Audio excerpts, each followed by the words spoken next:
Israel Iran യുദ്ധത്തെ തുടർന്ന് വിമാന ഇന്ധന വില വർദ്ധിച്ചത് 121%. ഇതോടെ ഗൾഫിൽ നിന്നുള്ള വിമാന നിരക്കുകൾ വീണ്ടും ഇരട്ടിയിലധികമായി ഉയരുകയാണ്. ജൂൺ ജൂലൈ മാസങ്ങളിൽ നാട്ടിലേക്ക് വേനൽ അവധിക്ക് പോകുന്ന പ്രവാസി കുടുംബങ്ങൾക്ക് ഇത് വലിയ തിരിച്ചടിയാകും.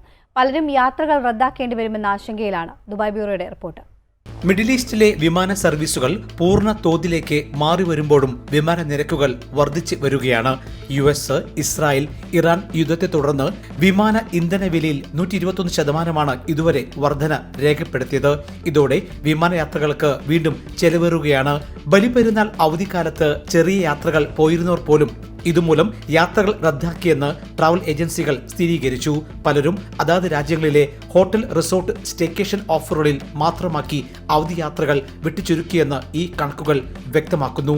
അതേസമയം വിമാന ഇന്ധനവില 100% വർദ്ധിച്ചതിന്റെ പ്രത്യാഘാതം വരും നാളുകളിൽ രൂക്ഷമായി ബാധിക്കുമെന്നാണ് റിപ്പോർട്ടുകൾ.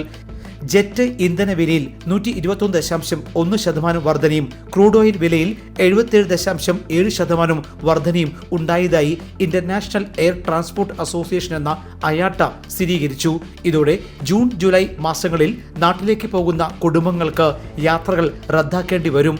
കാരണം ജൂലൈ മാസം ആദ്യവാരം 4 കുടുംബത്തിനെ ദുബായിൽ നിന്നും കൊച്ചിയിലേക്ക് എമിറേറ്റ്സ് വിമാനത്തിൽ പോയി വരാൻ 23,000 ദർഹത്തിൽ അധികം, അതായത് 6 ലക്ഷത്തിലധികം രൂപയാണ് ടിക്കറ്റ് നിരക്ക് നൽകേണ്ടി വരിക.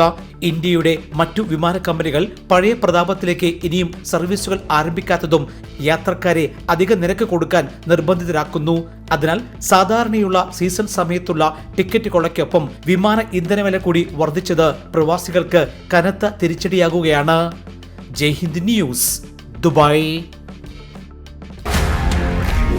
One anchor every week, 20 years, 1,000 episodes on one TV channel.